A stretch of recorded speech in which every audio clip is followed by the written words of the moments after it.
എൻ്റെ പേര് ബിനു. ഞാൻ പത്തനംതിട്ടയിൽ നിന്ന് വരുന്നു. ഞാൻ 2024 നവംബറിൽ ഉടമ്പടി എടുത്തു. എൻ്റെ മകന് വേണ്ടിയാണ് എടുത്തത്. മകന് 2024 മാർച്ച് 7 ഒരു ആക്സിഡൻ്റ് ഉണ്ടായി. ആക്സിഡൻറ്റ് മോനും മോൻ്റെ ഒരു കൂട്ടുകാരനും കൂടെ ബൈക്കിൽ യാത്ര ചെയ്യുമ്പോൾ ഒരു ഓട്ടോയുമായിട്ട് കൂട്ടിയിടിച്ച് ആക്സിഡൻറ്റ് ഇച്ചിരി വലുതായിരുന്നു. ഹോസ്പിറ്റലിൽ കൊണ്ടുചെന്ന ബിലീവേഴ്സിലായിരുന്നു കൊണ്ടുപോയ തിരുവല്ല. അവിടെ ചെന്നപ്പോൾ 48 മണിക്കൂർ കഴിഞ്ഞ് എന്തെങ്കിലും പറയാൻ പറ്റുമെന്ന് പറഞ്ഞ് അങ്ങനെ മോൻ്റെ ആക്സിഡൻറ്റിൽ അവന് വലത് കൈയുടെ എല്ല് പൊട്ടി, പിന്നെ ഇടിപ്പല്ല് 2 പൊട്ടി, പിന്നെ ബ്ലാഡറിൽ ചതവുണ്ടായി, മൂത്രനാളി ചുരുങ്ങിപ്പോയി. ഇത്രയും കുഴപ്പമുണ്ടായിരുന്നു. അവിടെ വെച്ച് അവർ കയ്യിൽ അസ്ഥിയുടെ ഓപ്പറേഷൻ ചെയ്തു. പിന്നെ ഇടിപ്പല്ലിന് ബെൽറ്റ് ഇട്ട് അത് റെസ്റ്റ് എടുക്കാൻ പറഞ്ഞു. പിന്നെ ഈ ബ്ലാഡറിൻ്റെ അതും മൂത്രനാളിയുടെ ചികിത്സയും ഇവിടെ ഇല്ല, നിങ്ങൾ വേറെ എവിടെയെങ്കിലും പോയി ചികിത്സിക്കണം, അതിന് 50 ലക്ഷം രൂപ ചിലവാകുമെന്ന് പറഞ്ഞു. അവിടുത്തെ ചികിത്സയെല്ലാം കഴിഞ്ഞ് ബ്ലാഡറും ഈ മൂത്രനാളിയുടെയും ചികിത്സ 3 മാസം കഴിഞ്ഞ് തുടങ്ങാൻ പറ്റും. അത് ഓപ്പറേഷൻ ചെയ്യണം. അങ്ങനെ 3 മാസം കഴിഞ്ഞ് ഞങ്ങൾ രാജഗിരി ഹോസ്പിറ്റൽ ആലുവ അവിടെ ചെന്നു. അപ്പം ഇതിന് 50 ലക്ഷം രൂപ ചിലവാകുമെന്ന് പറഞ്ഞു. ഞങ്ങൾക്ക് സാമ്പത്തികമായിട്ട് വലിയ ബുദ്ധിമുട്ടുള്ളവരാണ്. അവിടെ ചെന്നപ്പോൾ ഞങ്ങളൊരു കൃപാസന പത്രം കിട്ടിയായിരുന്നു. അത് ബിലീവേഴ്സിൽ വെച്ച് ഞാനൊരു ഹോസ്പിറ്റലിൽ നിന്ന് തന്നെ ഒരു സാധനം മേടിച്ചു. അത് പൊതിഞ്ഞുകൊണ്ട് വന്നൊരു പത്രമാണ്. അത് ഞാനിങ്ങനെ ആദ്യമായിട്ടാണ് കൃപാസന പത്രം കാണുന്നത്. അത് ഞാനിങ്ങനെ മോൻ്റെ കൈയുടെ ഓപ്പറേഷൻ്റെ അന്ന് അതെടുത്ത് ഇങ്ങനെ വായിച്ചുകൊണ്ടേയിരുന്നു. ഓപ്പറേഷൻ സക്സസ് ആയി. അത് കഴിഞ്ഞ് മോനെ അവിടുത്തെ ബിലീവേഴ്സിലെ ചികിത്സ കഴിഞ്ഞ് ആംബുലൻസിൽ കൊണ്ടുവരുന്ന വഴി ഞങ്ങൾ ഫുഡ് കഴിക്കാൻ ഒരു കടയിൽ കയറി. ആ കടയിൽ കയറിയപ്പോൾ അവർ ചോദിച്ചു ആരാ ആംബുലൻസിൽ കിടക്കുന്നതെന്ന്. എന്നിട്ട് ഞങ്ങൾ പറഞ്ഞു ഞങ്ങളുടെ മോനാണ്. പുള്ളി എന്നോട് ചോദിച്ചു ഞാൻ കയറി മോനെ ഒന്ന് കണ്ടോട്ടെ. ഞങ്ങൾ പറഞ്ഞു കണ്ടോളാം. അന്നേരം ഇവിടെ സിബി എന്ന അദ്ദേഹത്തിൻ്റെ പേര്, കോഴഞ്ചേരി ഒരു ഹോട്ടൽ നടത്തുന്ന ആളാണ്.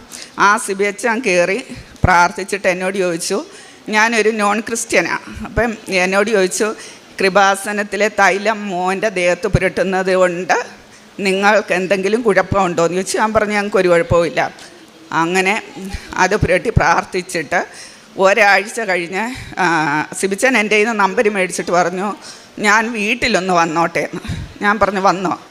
അങ്ങനെ അപ്പം മോൻ്റെ അവസ്ഥയെന്ന് പറഞ്ഞാൽ മോൻ നടക്കത്തില്ല, ഒറ്റ കിടപ്പാണ്. മൂത്രം പോകുന്ന വയറ് കിഴിച്ച് ട്യൂബിട്ടേക്കുക. അങ്ങനെ കിടന്ന പുള്ളി വന്ന് പ്രാർത്ഥിച്ചു. അപ്പം പുള്ളിയുടെ ഒരു ഫ്രണ്ടും കൂടെ വന്ന്, സന്ദീപ് ബ്രദർ, 2 പേരും കൂടെ വന്ന് പ്രാർത്ഥിച്ചിട്ട് 4 മാസം കഴിഞ്ഞ് മോൻ്റെ ബ്ലാഡറിൻ്റെയും പിന്നെ മറ്റുള്ള ചികിത്സ തുടങ്ങാൻ പറ്റുള്ളൂ. അപ്പം ഈ ബ്രദർ എന്നോട് പറഞ്ഞു ഞാൻ ബിനുവിനോട് പറയുന്നത് പോലെ ചെയ്യണം, ഞാൻ എന്നും വചനം ഇട്ട് തരാം, അതെന്നും പ്രാർത്ഥിക്കണമെന്ന്. അങ്ങനെ വചനം ഇട്ട് തന്നു. അത് പ്രാർത്ഥിച്ചു. പിന്നെ വിശ്വാസ പ്രമാണം ഞാനിവിടെ വന്ന് ഉടമ്പടി എടുത്തിട്ടില്ല. അപ്പം പുള്ളി അതെനിക്ക് മൊബൈലിലിട്ട് തന്നു. ഞാൻ അപ്പോൾ എവിടെ പോകുമ്പോഴും അത് പ്രാർത്ഥിച്ചു കൊണ്ടേ പോകാവൂ എന്ന് പറഞ്ഞു. അങ്ങനെ ദിവസവും വചനവും കേട്ട് ഈ പ്രാർത്ഥനയും ചൊല്ലിപ്പോയി ഹോസ്പിറ്റലിൽ ചെന്നു. ഓപ്പറേഷന് ഡേറ്റ് നിശ്ചയിച്ചു. ഓപ്പറേഷൻ തിയേറ്ററിൽ കയറ്റിയപ്പോഴേക്ക് ബ്രദർ ഇങ്ങനെ വചനം ഇട്ട് വന്നുകൊണ്ടിരിക്കുക.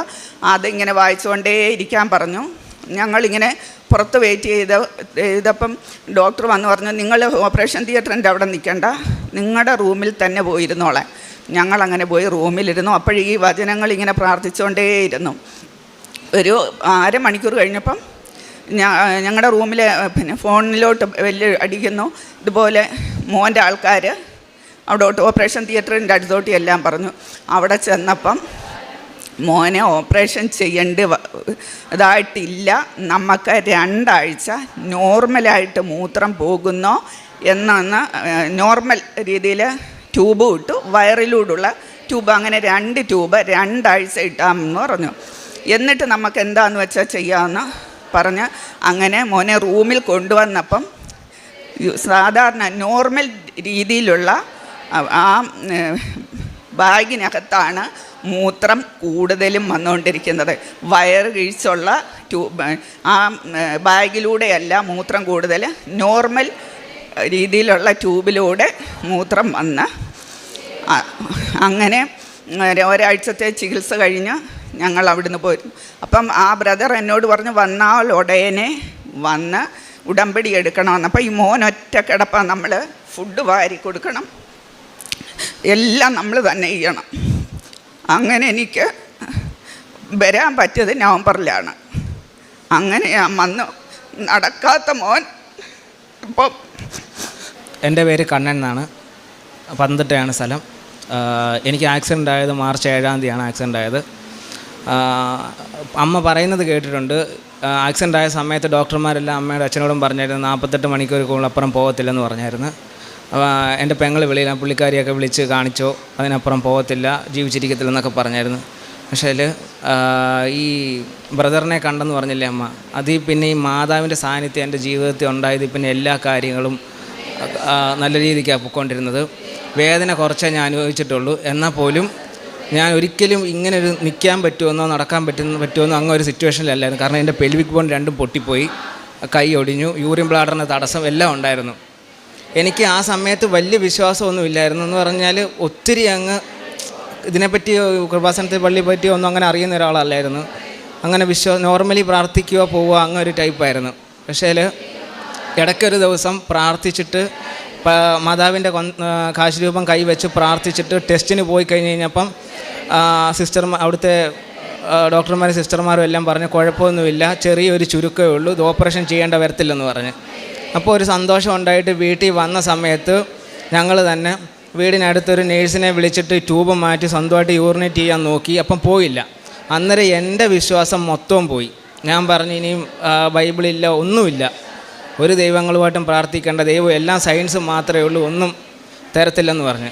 2 ദിവസം കഴിഞ്ഞ് കഴിഞ്ഞപ്പോൾ എനിക്ക് ആ ദേഷ്യം എല്ലാം മാറി. എന്നെക്കൊണ്ട് തന്നെ മൊബൈലിൽ കൂടെ രാജേരി ഹോസ്പിറ്റലിൽ സെർച്ച് ചെയ്യിച്ച് എടുപ്പിച്ച് അവിടുത്തെ ഡോക്ടറുമായിട്ട് കോണ്ടാക്ട് ചെയ്ത് എൻ്റെ ഡിസ്ചാർജ് സമ്മറിയും കൊണ്ട് ഹോസ്പിറ്റലിൽ പോയി പുള്ളിക്കാരനെ കാണിച്ചു. ഓപ്പറേഷനുള്ള ഡേറ്റ് തന്ന് 1 മാസം കഴിഞ്ഞ് ഹോസ്പിറ്റലിൽ പോയി ടെസ്റ്റ് ചെയ്തപ്പോൾ ഡോക്ടർ എൻ്റെ അടുത്ത് പറഞ്ഞത് ഓപ്പറേഷൻ ചെയ്യും. ഈ ഓപ്പറേഷൻ ചെയ്ത് കഴിഞ്ഞാൽ ഒരുപാട് ഭാവിയിൽ കുഴപ്പം വരും. അപ്പോൾ അതിൻ്റെ ടെൻഷനും വിഷമവും ഉണ്ട്. ആ ഒരു സമയത്ത് ഞാൻ വിശ്വാസം കൈവിട്ടിട്ടില്ല. മാതാവിനെ എപ്പോഴും പ്രാർത്ഥിക്കുമായിരുന്നു. എൻ്റെ അടുത്ത് അതായത് ജൂലൈ 14-നായിരുന്നു എനിക്ക് ഓപ്പറേഷൻ വന്നു. ഒപ്പോസം യൂറിത്തോഗ്രാം എല്ലാം കഴിഞ്ഞ് യൂറിൻ ട്യൂബ് കട്ട് ചെയ്ത് സ്റ്റിച്ച് ചെയ്യുന്ന ഒരു പരിപാടിയാണ്. അതിന് ഒത്തിരി പ്രശ്നങ്ങളും ഒത്തിരി സമയം എടുക്കും എല്ലാം പഴയ പോലെ ആവാൻ. എനിക്ക് അതിൻ്റെതായ വിഷമങ്ങളും കാര്യങ്ങളൊക്കെ ഉള്ള സമയത്ത് ഞാൻ വിശ്വാസം കൈവിട്ടില്ല. അന്ന് രാത്രി ഡോക്ടർ വന്ന് പറഞ്ഞ് 13-ാം തീയതി വന്ന് പറഞ്ഞിട്ട് പോയി 14-ാം തീയതി രാവിലെ നിനക്ക് ഓപ്പറേഷനാണെന്ന് പറഞ്ഞ്. എന്നാൽ പോലും ഞാൻ വിശ്വസിച്ചിരുന്നു എൻ്റെ ഓപ്പറേഷൻ നടക്കത്തില്ലെന്ന്. രാവിലെ എല്ലാം കഴിഞ്ഞ് ഓപ്പറേഷൻ എല്ലാം കഴിഞ്ഞ് കണ്ണ് തുറന്നപ്പം എൻ്റെ ദേഹത്ത് മൊത്തം ട്യൂബ് സുപ്രഭവിക്ക് ഇട്ടേക്കുക, ഹോളി ട്യൂബ് ഇട്ടേക്കുക, ദേഹത്ത് മൊത്തം ബ്ലഡ് പൊയ്ക്കൊണ്ടിരിക്കുക. ഓപ്പറേഷൻ കഴിഞ്ഞെന്നാണ് ഞാൻ വിചാരിച്ചത്. എല്ലാം കഴിഞ്ഞ് ഡോക്ടറിനോട് ചോദിച്ചപ്പോൾ ഡോക്ടർ പറഞ്ഞു ഓപ്പറേഷൻ ചെയ്യേണ്ട വന്നിട്ടില്ല, ചെറിയൊരു ചുരുക്കേ ഉള്ളൂ, ട്യൂബ് ഇട്ടാൽ മതി, 1 മാസം കഴിയുമ്പം എല്ലാം ശരിയാവുമെന്ന് പറഞ്ഞു. അങ്ങനെ 1 മാസം കഴിഞ്ഞ് ആശുപത്രി പിന്നെയും വന്നപ്പോൾ ഫസ്റ്റ് അതായത് ആക്സിഡൻറ്റ് കഴിഞ്ഞിട്ട് 3-4 മാസത്തിന് ശേഷമാണ് യൂറിനേറ്റ് ചെയ്യാൻ ശ്രമിക്കുന്നത്.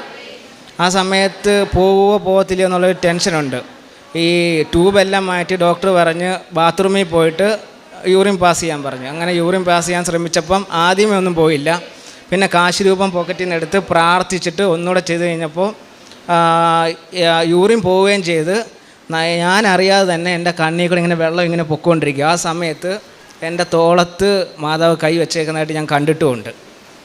പിന്നെ അതെല്ലാം കഴിഞ്ഞ് ഈ ആക്സിഡൻറ്റ് ഉണ്ടാകുന്നതിനൊരു 1-2 ആഴ്ചയ്ക്ക് മുമ്പ് ഞാൻ എബ്രോഡ് പോകാൻ വേണ്ടി കൊടുത്തേക്കുമായിരുന്നു. അപ്പോൾ ഈ ആക്സിഡൻറ്റ് ശേഷം എൻ്റെ ആ സ്വപ്നങ്ങളെല്ലാം ഇല്ലാതായല്ലോ. അപ്പോൾ അതിൻ്റെ ഒരു വിഷമം കൂടെ ഉണ്ട്. ഇതെല്ലാം ഒന്ന് യൂറിനൊക്കെ പോയി എല്ലാം ശരിയായി വന്നു കഴിഞ്ഞപ്പം പിന്നെയും പ്രാർത്ഥന തുടങ്ങി. ഇനി ഞാൻ പറഞ്ഞു മാതാവേ എനിക്ക് എൻ്റെ ആ സ്വപ്നങ്ങളൊക്കെ എനിക്ക് ഒന്നുകൂടെ ശരിയാക്കി എടുക്കണം, എനിക്ക് വെളിയിൽ തന്നെ പോകണം, പോയേ പറ്റത്തുള്ളൂ എന്നുള്ള രീതിയിൽ പ്രാർത്ഥന എല്ലാം തുടങ്ങി കഴിഞ്ഞ് പെട്ടെന്ന് തന്നെ എൻ്റെ എബ്രോഡ് പോകാനുള്ള കാര്യങ്ങളെല്ലാം ശരിയായി, പഠിക്കാനുള്ള കാര്യങ്ങളും എല്ലാം ശരിയായി. MBA പഠിക്കാനുള്ള എൻ്റെ ആഗ്രഹം അതായിരുന്നു. അത് തന്നെ എല്ലാം ശരിയായി, അഡ്മിഷനും കിട്ടി. ആദ്യത്തെ ഇൻ്റർവ്യൂ തോറ്റെന്ന് പറഞ്ഞു കഴിഞ്ഞാൽ ഒരു ട്രയൽ പോലെയായിരുന്നു. അതിൽ കിട്ടിയാലേ അടുത്തതിലോട്ട് പോകത്തുള്ളൂ. അത് തോറ്റു. പക്ഷേ അവർക്ക് എന്തോ തോന്നി പിന്നെ ഒന്നുകൂടെ എനിക്ക് ഡേറ്റ് തന്ന് അത് പാസ്സായി അവസാനം ഇപ്പോൾ പോകാനുള്ളതായി വന്നേക്കും. മാതാവിൻ്റെ അനുഗ്രഹം കൊണ്ട് ഇപ്പോൾ ഒരുപാട് കാര്യങ്ങൾ എല്ലാം ചോദിച്ചതെല്ലാം തന്നിട്ടുണ്ട്. കണ്ടിട്ട് കാണാനും സാധിച്ചിട്ടുണ്ട്. ചോദിച്ചതെല്ലാം തന്നിട്ടുമുണ്ട്. ഇടയ്ക്കിടയ്ക്ക് മനസ്സിൽ പറയും നന്മ മാത്രം ചെയ്യുക, വേറെ ഒന്നും ചെയ്യരുതെന്ന് പറയും. ഇപ്പോൾ എൻ്റെ ഭാഗത്തുനിന്ന് ഞാനിപ്പം ഇടയ്ക്ക് കൂട്ടുകാരുമായിട്ട് ഇങ്ങനെ അലച്ചും വരച്ചൊക്കെ സംസാരിക്കുമ്പോഴാണെങ്കിൽ പോലും പിന്നെ ഞാൻ ഒറ്റയ്ക്കിരിക്കുന്ന നിമിഷങ്ങളിൽ പറയും എപ്പോഴും നീ ശാന്തമായിട്ടിരിക്കുക, ഒരു പ്രശ്നത്തിനും പോകരുത്, നല്ല രീതിയിൽ തന്നെ ജീവിക്കുക, നല്ലത് തന്നെ ചെയ്ത് മുന്നോട്ട് പോകുക എന്ന് പറഞ്ഞിട്ടുണ്ട്. അങ്ങനെ ഒരുപാട് ദർശനങ്ങളും കാര്യങ്ങളും ഒരുപാട് അനുഗ്രഹങ്ങളും മാതാവിൻ്റേതായിട്ട് കിട്ടിയിട്ടുണ്ട്.